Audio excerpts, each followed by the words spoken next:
નમસ્કાર.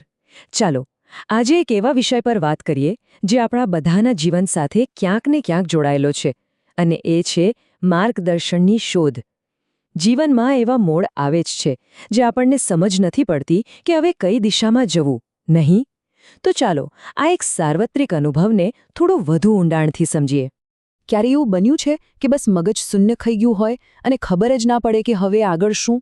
પછી ભલે ને એ કારકિર્દીનો કોઈ મોટો નિર્ણય હોય કે પછી રોજિંદા જીવનની કોઈ નાની અમથે મૂંઝવણ, આ જે અનિશ્ચિતતાની લાગણી છે ને, બસ ત્યાંથી જ આ સમગ્ર ચર્ચાની શરૂઆત થાય છે.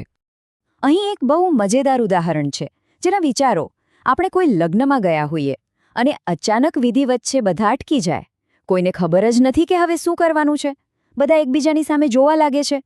આ એક નાનકડું દ્રશ્ય છે, પણ એ જ બતાવે છે કે નાનામાં નાની બાબતોમાં પણ આપણને માર્ગદર્શનની કેટલી જરૂર પડે છે. તો જો ક્યારેય જીવનમાં અટવાઈ ગયા હોવ એવું લાગે ને, તો એમાં કશું ખોટું નથી. આ કોઈ વ્યક્તિગત નિષ્ફળતા નથી. હકીકતમાં આ ઉપદેશ પ્રમાણે માર્ગદર્શનની જરૂર પડવી એ તો માનવ હોવાનો એક અભિન્ન અંગ છે. જો એક પ્રાચીન ગ્રંથમાં પણ આ વાતનો ઉલ્લેખ છે. એમાં કહેવાયું છે કે ઘણીવાર એવું લાગે છે કે માનવજાત યોગ્ય માર્ગદર્શન વિના આમ તેમ ભટકી રહી છે. આપણે વિચારીએ તો સ્વાસ્થ્યની તકલીફ હોય તો તરત ડૉક્ટર પાસે જઈએ છે, કાયદાકીય સલાહ માટે વકીલ પાસે જઈએ, મકાન બનાવવું હોય તો આર્કિટેક્ટ પાસે. પણ જીવન કેવી રીતે જીવવું એના સૌથી મોટા પ્રશ્નો માટે આપણે કોની પાસે જઈએ છે? આ એક મોટો સવાલ છે. તો આ મોટી મૂંઝવણનો જવાબ શું હોઈ શકે?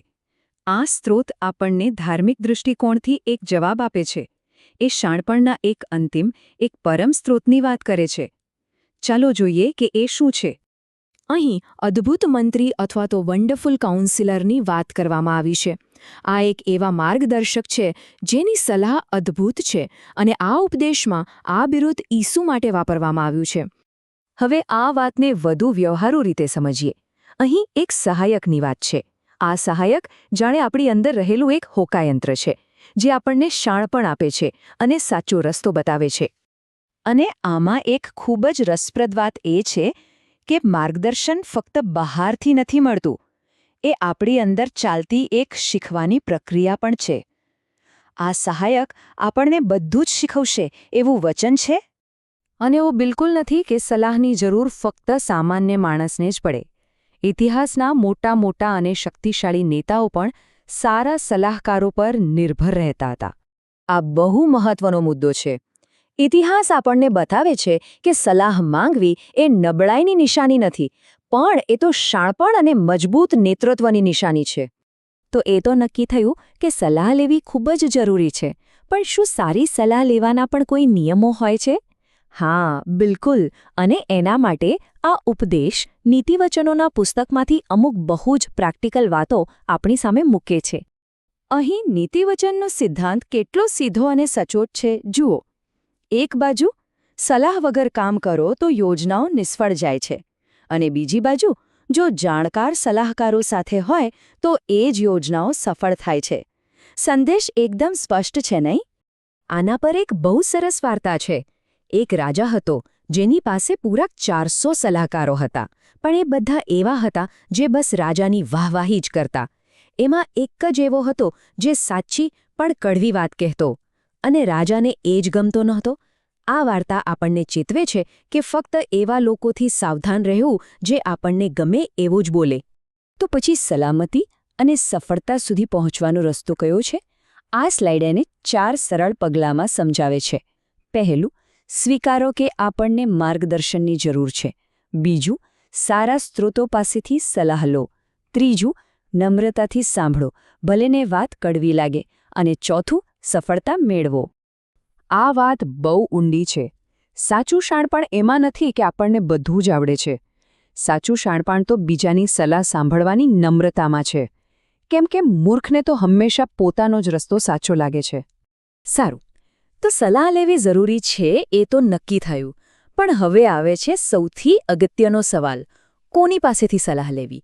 કારણ કે દરેક સલાહ સરખી નથી હોતી, ખરું ને? નીતિવચનોમાં તો સ્પષ્ટ કહ્યું છે કે સલાહ 2 પ્રકારની હોય છે. એક છે ન્યાયી સલાહ, જે આપણને શાંતિ અને સાચા રસ્તા પર લઈ જાય, અને બીજી છે દુષ્ટ સલાહ, જેનું મૂળ જ કપટમાં હોય છે અને એ આપણને વિનાશ તરફ જ ધકેલે છે. આ કોષ્ટક બહુ સરસ રીતે બતાવે છે કે કયા સ્ત્રોતમાંથી મળેલી સલાહનું શું પરિણામ આવી શકે છે. જેમ કે જો આપણે ફક્ત આપણા અહંકારની વાત માનીએ તો પરિણામ સંઘર્ષ જ આવે, જ્યારે ઈશ્વર પાસેથી મળતી સલાહ અંતિમ શાણપણ તરફ લઈ જાય છે. આમાંથી સૌથી મોટી શીખ એ છે કે આપણે વિવેક બુદ્ધિ વાપરવી જોઈએ. કોઈ પણ સલાહને સ્વીકારતા પહેલા એ સમજવું ખૂબ જ જરૂરી છે કે એ સલાહ આપનાર વ્યક્તિની પોતાની માન્યતાઓ અને દૃષ્ટિકોણ શું છે. અને અંતે આ ઉપદેશ એ વચનને ફરીથી યાદ અપાવે છે કે જેઓ સાચા દિલથી માર્ગદર્શન શોધે છે તેમને દૈવી માર્ગદર્શન ચોક્કસ મળે છે. તો આ બધી વાત પછી એક સવાલ આપણી જાતને પૂછવા જેવો છે. આપણા જીવનમાં એવા શાણા સલાહકારો કોણ છે? એ કોણ છે જેની પાસે આપણે ત્યારે જઈએ છીએ જ્યારે રસ્તો સૂચતો નથી? જરા વિચારજો.